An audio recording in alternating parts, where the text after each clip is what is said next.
Delaware County's only live television newscast from Ball State University's Unified Media Newsroom. You're watching NewsLink Indiana. Good evening. Thanks for being with us. I'm Alex Almanza. And I'm Madeline Kerr. Our top story tonight, Indiana's abortion law went into effect today. That's right. NewsLink Indiana's Anna Chalker is live from Indianapolis with the latest. Anna, what can you tell us? It's been a pretty quiet day out here at the State House, Alex and Madeline, which is completely different from what we saw in July when Governor Eric Holcomb called for a special session. For weeks, lawmakers were listening to public testimony and debate about Senate Bill 1. Well, that bill was signed on August 5th, and it was now the first restrictive law in the nation to pass since the overturning of Roe v. Wade. Well, what does that mean for Hoosiers today? Abortions will only be allowed in cases of rape or incest before 10 weeks post-fertilization to protect the life and physical health of the mother, or if there are any fetal anomalies.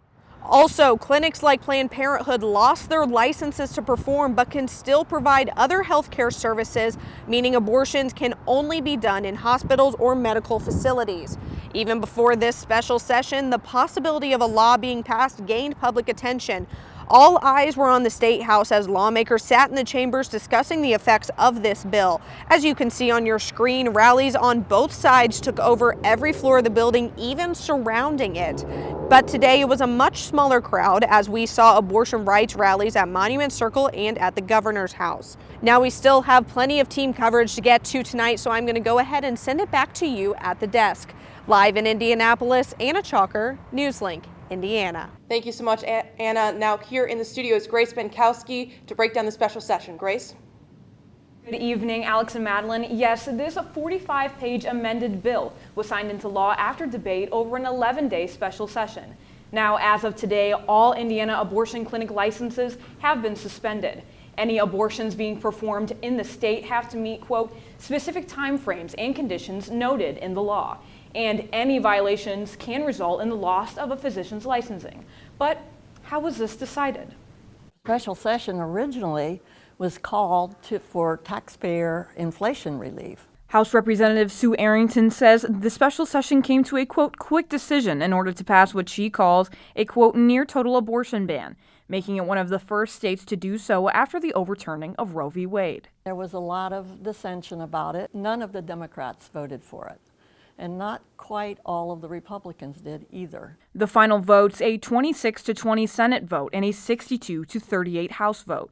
Political science professor Chad Kinsella said that specific special session was most likely a window for some legislatures. There's been a lot of states that have been really trying to push laws to restrict abortion laws, including Indiana, for quite some time, and now there's the opportunity to do it. Some amendments were proposed, like Arrington's. I offered an amendment on the floor for a non-binding referendum, and the public question would have been, shall abortion remain legal in Indiana? It was voted down. The law taking effect today may also affect tomorrow's politics. Kansas's constitutional question on its last primary election protected its state's right to an abortion. He says this leaves a possible question open for Indiana's upcoming midterm just months away. So what that translates for Indiana is it'll be really interesting. You have those key voters in the suburbs, especially around Indianapolis and some other places. What are they going to do? Are they still going to vote Republican, or is this going to be enough to maybe not be happy enough to where they might vote Democratic and for a state legislative candidate? So I think we're going to find out very soon. And in addition to Representative Arrington, I reached out to members of the Indiana House of Representatives Republican caucus for a comment, but did not receive a response. Thank you so much, Grace. Now, local and statewide businesses have expressed how this law could affect people coming and staying in the state. That's right. We've reached out to many businesses in Muncie to see if they think the economy in the city will change. 17 small Muncie businesses signed a petition organized by ACLU of Indiana in support of reproductive freedom. After talking to a few of them, the owners say that they signed it because they say Hoosiers should be able to receive all health care options. Now, we spoke to businesses who did not sign that petition. Some people say that they want to stop doing business in the state, but others said that there will be no change. One thing they all agree on is the change will not be immediate. We also spoke to an economist who explained why we may see lower college enrollment and how many college graduates may rethink if they want to work in the state. Michael Hicks says when students are getting ready to graduate, they may be more likely to consider accepting a job out of state. if we see a decline in out-of-state enrollment, then those students who would be exposed to Indiana may want to start a business here, may want to go work for Eli Lilly, will be fewer in number, fewer as a share of the nation's overall college graduated adults, which are the source of economic wealth for businesses like Cummins and Eli Lilly and Salesforce and virtually every other business in the state. Hicks says some businesses may change how and where they operate because of the law, and that they may adjust remote positions. Pharmaceutical giant Eli Lilly released a statement saying in part, quote, "As a global company headquartered in Indianapolis for more than 145 years, we work hard to retain and attract thousands of people who are important drivers of our state's economy. Given this new law, we will be forced to plan for more employment growth outside of our home state," unquote. Another Indiana-based corporate business, Cummins, also released a statement in opposition of the law, and it says, quote, "This law will be considered in our decision-making process." IU Health is one of the largest healthcare systems in Indiana. They've been preparing for the possibility of an abortion ban for several weeks. IU Health officials have created a 24/7 response line for medical providers to contact in case of legal questions. That goes live today. Their main goal is to make sure providers are functioning within the law. So there certainly can be gray areas, and again, that's where the rapid response team can be helpful. IU Health is the only school of medicine within the state, and they are turning to out-of-state training for OBGYN resident students to learn more about certain abortion procedures. Highest priority for us is to provide services to our patients to preserve the patient-physician relationship within the boundaries of the newly established law. IU Health hospitals will continue to perform legal abortions in cases of rape, incest, or to protect the life and safety of the mother. Now we'll go ahead and turn it over to Rachel for our first look at weather. We saw a pretty warm day again today. We topped out at 83 degrees for today's high. The average high this time of year is around 79 degrees, so we are tracking a little bit ahead of average. But while it felt really hot today, we didn't quite reach our record high of 100 degrees set back in 1939. I'll also be tracking the warm weather returning next week. I'll be breaking down the family weekend forecast, and I'll be telling you what to expect for your first day of fall, all coming up in my full forecast. All right, thank you so much. Turning back to our top stories for tonight, the First Amendment protects our freedom of religion, but some say Senate Bill 1 has sparked the question of whether or not that right is being violated. NewsLink Indiana's Tegan O'Mara is here with us to discuss the debate. Sorry. Thank you, Alex and Madeline. The conversation over religious freedom in relation to the Indiana abortion law is a new topic. While many religious organizations may endorse the abortion ban, some religious communities say they are at stake of losing the right to follow their beliefs. The ACLU announced on September 8th that they are filing a class action lawsuit to stop the bill on the grounds that it violates Indiana's Religious Freedom Restoration Act. RFRA, known as Senate Bill 101, prohibits governmental entities from substantially burdening a person's exercise of religion. The judge pushed the hearing to October. Ball State media law professor Natalie Seeley explains the history of religion in relation to law and recent debate over Senate Bill 1. It doesn't seem superficially that our First Amendment rights have anything to do with the abortion debate. But I think it's sort of a novel approach to the abortion ban debate to bring in our other fundamental rights granted in the First Amendment, like religion. One section of Senate Bill 1 reads, "Human physical life begins when a human ovum is fertilized by a human sperm." While the belief that human life begins at conception is practiced in many religions, not all religious communities or people share the same ideologies.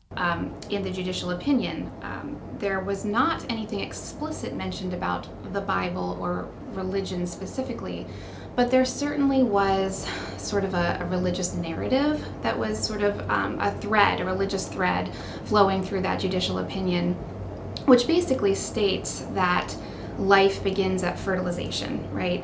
And that we don't have a constitutionally protected right to abortion. But really,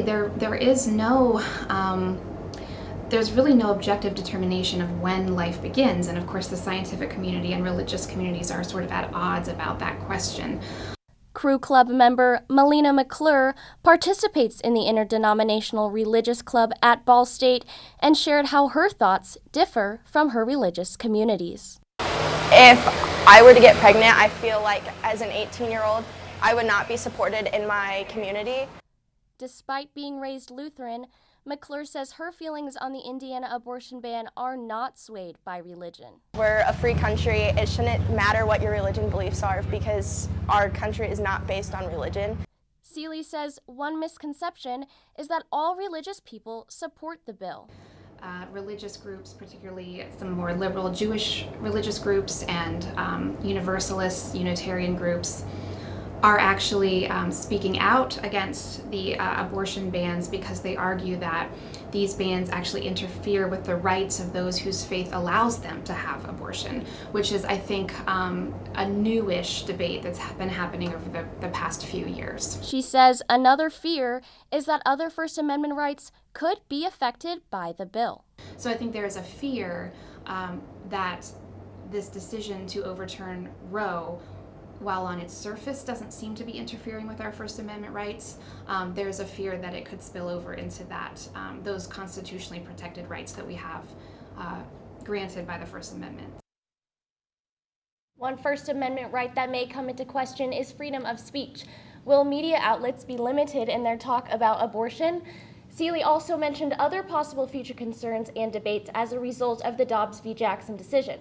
Her examples include that it may become harder to access or publish information about safe abortions and whether rights related to same-sex marriage will be affected. All right, Tegan, thank you so much. Another topic of conversation has been how the bill may affect minority groups. NewsLink Indiana's Rebecca Rosado reached out to different organizations to see how they plan to adjust to the bill. Thanks, Madeline and Alex. While some organizations did not respond to comments, others sent in statements. The Multicultural Center sent in a statement that touches on the resources available to students. Those resources include the Women's Center, the Health Center, and Health Promotion and Advocacy. Spectrum, Ball State's oldest LGBTQIAP+ organization, released a statement saying they plan on offering support to all allies and members of the community who are affected by the law. And President of Black Women's Voices, Star Gooch, explained the organization's stance. For Black Women's Voices, we are always open for women being able to choose, to have power over their own life and not let anyone else determine what is best for them. Gooch also says how the organization supports all women. Now, Gooch also is, quote, saying that she will be of any assistance during this time, whether it may be through support and or transportation as needed. Live in the newsroom, Rebecca Rosado, NewsLink, Indiana. All right, thank you so much, Rebecca. Coming up, see why children in Muncie are getting to meet a childhood icon. Plus, how Ball Memorial Health is taking steps to protect the Delaware community. Welcome back. Ball Memorial Hospital is taking new steps to protect the Delaware County community. Today, they installed a Naxalon vending machine near the emergency exit. The machine is filled with bags of Naxalon used to prevent overdoses. The bags are completely free, and as Paula Tyler, leader of Behavioral Health Services for IU Health, says, they're extremely important. Doing it ahead of time is essential, because when you come upon someone who is in the midst of an overdose, there's no time to go to an emergency department or anywhere and get one. You need it now. So it's really good to have it in your possession and ahead of time when you are, especially when you have someone that you know is at risk for this type of an event. For more information, visit ballstatedaily.com. Well, children at Northview Elementary got the chance to meet a special kind of superhero. John Buckland, who works for Heroes for Hire, started putting on the Batman costume 10 years ago after he realized he wanted to give children the chance to know that they are not alone. This September marks the 10 years he's been a part of Heroes for Hire and believes that the best part of his career is being able to give hope to children all over the world. Buckland would like to thank Heroes for Hire, the town of Muncie, Indiana, and most importantly, the Muncie Senior Center for believing in the possibility of tomorrow's emotional future. The annual Old Washington Street Festival is back in downtown Muncie. This family-friendly event celebrates historic Muncie, and this time it's 45th year. You can enjoy arts and crafts, food, and house tours. There are plenty of fun events like the beard competition and something new, the pinup competition. So it's just a little bit of everything. So there's stuff for everyone. We have like a balloon artist here. So if kids want to come down, face painting, So a little bit of everything. Everybody can find something that they like. The festival takes place this weekend on September 17th and 18th, beginning at 11 a.m. Entry into the event is free. And after the break, we'll take a full look at weather. Rachel, what's it going to look like? I'll be tracking the warm-up that's coming up next week, coming up in my full forecast after the break. Welcome back as we turn things to your forecast on your Thursday night. You're taking a live look at the Cooper Science Building and some summer-like temperatures this week. Rachel, what's it going to look like? After a great start to the beginning of the week, we saw lower 70s. Again today, we saw upper 80s as our highs. Currently outside, 70 degrees in Muncie, 74 in Indianapolis, 68 in Shelbyville. We've been seeing a trend of just warm temperatures, and that's all because of the radar here. If we look, there's no clouds, no rain in sight, nothing to cool us down, all prompted by this high pressure system sitting over Kentucky and Tennessee right now. That pressure has been acting as a barrier to any storms that could come through and cool off our weather. Tonight, those conditions will be staying the same. We'll be sitting under mostly clear skies, a low of 57 degrees tonight. Winds coming out of the southeast at 5 miles an hour for a beautiful start to family weekend tomorrow. We'll be seeing that high temperature of 83 degrees, sitting under partly cloudy skies. Winds coming out of the south at 5 miles an hour for a nice breeze. Now, if we go ahead and break down our family weekend forecast, we can see on Saturday we'll be sitting under sunny skies, 85 degrees for our high, with southwest winds 5 to 10 miles an hour. And if you're planning on going to the football game at 2 p.m. on Saturday, make sure to wear light colored clothing and bring plenty of water so you and your family can enjoy the game.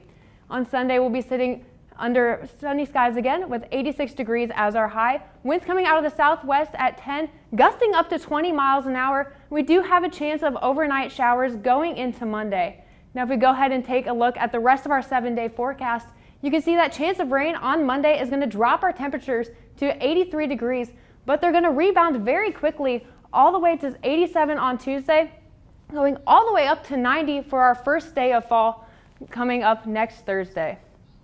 Thanks, Rachel. Next, in sports. Delta football is seeing the return of a prolific force on offense, and updates on Yorktown boys soccer and Ball State field hockey coming up after the break. Welcome back to NewsLink Indiana. I'm Bryce Dimsevich with sports. Palmer Samuels is back from an injury-plagued last season. NewsLink Indiana's Vincent Materano took to the field to meet with him. Last summer I was in a scrimmage. I was actually playing quarterback. I was throwing on the run, and I threw, I planted. I felt like my knee just kind of exploded, and I tore my ACL and my lateral meniscus. Palmer Samuels is a senior at Delta High School. He missed the entire last season with his second ACL tear of his high school career. He spent all of last year watching from the sidelines, cheering his teammates on. Very tough, especially in football. That's my favorite sport. Just like help that I got from athletic trainers, coaches, players, support that I got from my family, everything like that. That helps you get through it. The road to recovery wasn't short, and it wasn't easy. It took time for Samuels to rebuild his confidence. Confidence is probably like the hardest thing to get back, but I mean it's just a long journey. You just have to keep the focus and know what you're working for. And after missing his entire junior season, Samuels now gets to be back out here on his home field for his senior year and his last ride. Yeah, because the type of kid he is, he's really easy to root for. And so everyone wants him to do well. Everyone wants him to be a guy that has a great senior season. But just his hard work has just put him in a position to be successful. Samuels has come back and found his success when he changed his position to running back this July. He's averaging just under 100 rushing yards and 2 touchdowns per game. He was also awarded the Star Press's East Central Indiana Player of the Week in Week 2. That's awesome. I actually enjoy it much more than I did playing quarterback. I mean, there's a lot less stress, and you just go out there and just run hard. Samuel's goal after graduation is to go play football at the collegiate level as a running back. In Muncie, Vincent Materano, NewsLink Indiana.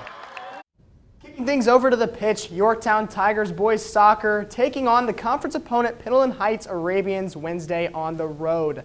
The Tigers getting off to a fast start and taking a quick 1-0 lead over the Arabians, but Pendleton storming back, scoring 3 quick goals and going into the half with a 3-2 lead. Yorktown starting the second half much like the first, capitalizing on a penalty kick and tying up the score early. but ultimately the Tigers falling short, with Pendleton Heights scoring a late game-winning goal, making the final score 4-3 in a tight conference matchup. The Yorktown Tigers look to bounce back on Monday as they take on the 7-3 Muncie Central Bearcats in another road game, with the JV match starting at 5 p.m. Keeping things on the field, Ball State Field Hockey opening up MAC conference action against the Longwood Lancers at home tomorrow. The Cardinals entering the matchup 3-2 on the year, with losses to Lehigh University and the Hoosiers of Indiana University. The match is set to take place at 1 p.m. at the Briner Sports Complex. Moving away from field hockey, Ball State's got something great to look forward to. Family Weekend is this weekend. How are you guys feeling about it?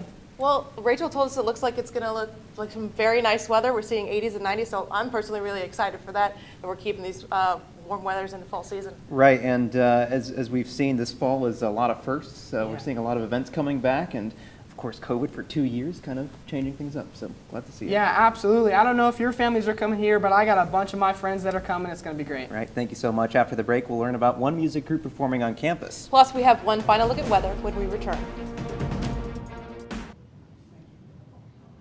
Welcome back to NewsLink Indiana. My name is Lindley Steele, and this is your campus coverage. Earlier today at Pruis Hall, the Irish folk musical group, The Alt, performed. Group members John Doyle, Nuala Kennedy, and Eamon O'Leary are brought together by friendship and folk music to perform some traditional tunes. The group first gathered to rehearse in the little village of Cooloney, Ireland, and they decided to spread their love for Irish music by touring the world and performing. They started touring in 2015, and their September 22 tour ends at the Michigan Irish Festival this weekend. The Alt's performance was part of Coffee and Cabernet series at Pruis Hall, where you can listen to world-class artists and musicians and sip on some coffee or some wine and craft beer for ages 21 and over. The next Coffee and Cabernet performance is on October 27th, featuring an a cappella group out of Zimbabwe, Nubuntu. You can get tickets at the Emmons box office or online at Ticketmaster.com. Thank you so much, Lindley. All right, let's send things over to Rachel for one last look at weather. Looking at next week, we're going to see temperatures hovering right around the mid to upper 80 mark. We're going to see a beautiful family weekend. It'll be 85 on Saturday for that football game, 86 on Sunday for the golf outing. Again, that chance of overnight showers on Sunday leading into Monday. All right, thank you, Rachel. That's all tonight for NewsLink Indiana. Be sure to join us again tomorrow morning at 8 for Waking Up with Cardinal Weather. And make sure to check out the Ball State Daily News for their exclusive coverage of Senate Bill 1 taking effect. And for news anytime, anywhere, go to ballstatedaily.com. Have a great night.